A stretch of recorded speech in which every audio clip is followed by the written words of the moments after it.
Hi, welcome to Nutritious Delicious. I'm Dr. Holly. And I'm Rebecca.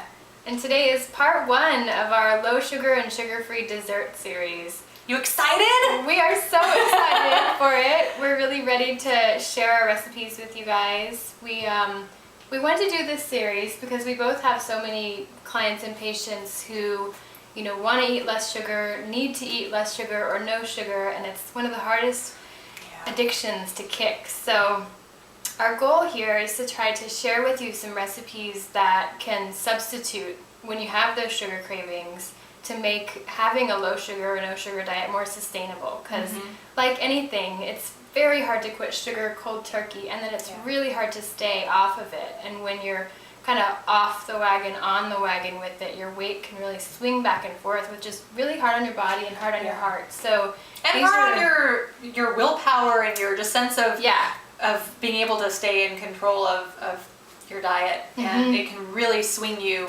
back and forth, and that's just bad for morale. So by having some options that taste really good, you'll feel that satisfaction, like you're not being deprived, and it'll make you be able to stick with it because you're not getting those major chemical influences. Sugar is more addictive than cocaine, so it's really hard to, if you have it even every once in a while, to be able to maintain a low sugar diet. So hopefully this will give you some options to keep that sustainable and to be empowered by it, to know that you're doing something good for your body, even if it means having a special little treat. So we're making some sugar-free mousse. Sugar-free mousse. Exactly. And this is a scrumptious, incredibly easy sugar-free dessert. I have this quite frequently, even in the afternoon if I'm feeling like I need a little something. I can have a couple spoonfuls of this and be completely satisfied. So it's really tasty. Great. So what do we have here? We have some grass-fed organic whipping cream. You can use any brand you like, but definitely get organic, and I'll talk more about that in a minute. Raw cacao powder and organic vanilla, and some stevia, some liquid stevia. So we're just going to whip this up and talk about some of the highlights of using these ingredients as we're going along. All right, great. Holly? Yeah, so just a moment about the stevia. So, oh yes, for all those that just got scared.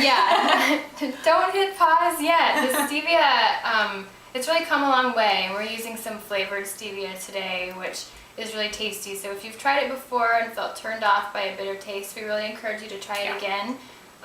For this recipe, we're going to use vanilla cream stevia, but you can also get toffee or hazelnut or raspberry stevia, and all those go great with chocolate. What doesn't go great with chocolate? Right. So you can try all those.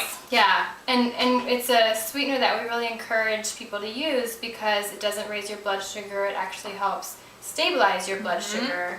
And the general rule with stevia is that less is more. So try adding just one drop at a time. We're just going to make this recipe with only 2 drops. So just keep it really slow. Once you've added too much stevia, it's really hard to go back. So you're adding a lot of cream.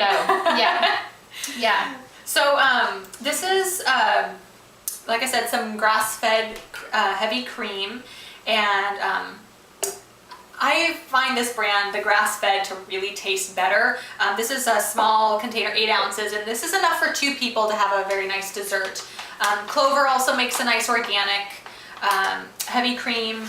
But like I said, taste test, when I did side-by-side comparison, this beat the pants off it. So if you get yourself some grass-fed, or if you really feel indulgent, some raw cream, if you really want to boost some health, that's a delicious, tasty, but oh man, spicy. Good stuff. Really good. Very good treat.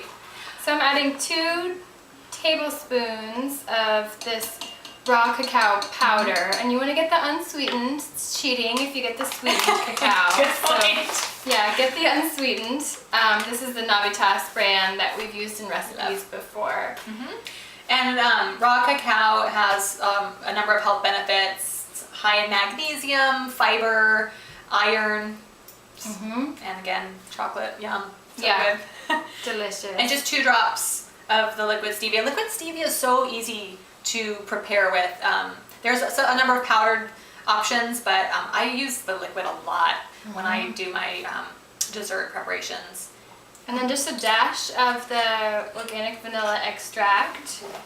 And that's it. we're ready to And blend. then we whip it. So,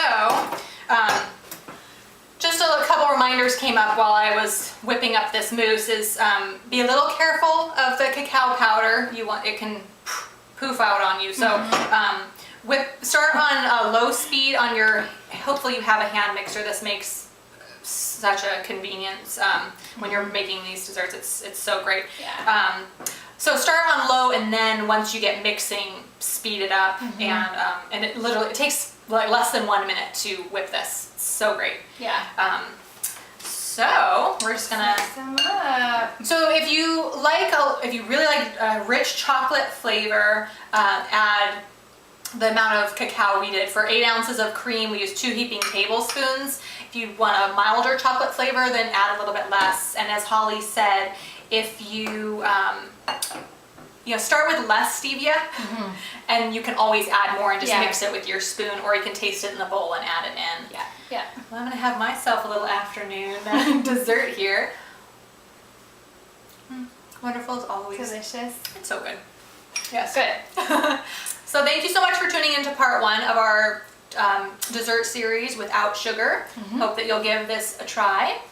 Thanks for tuning in. Stay tuned.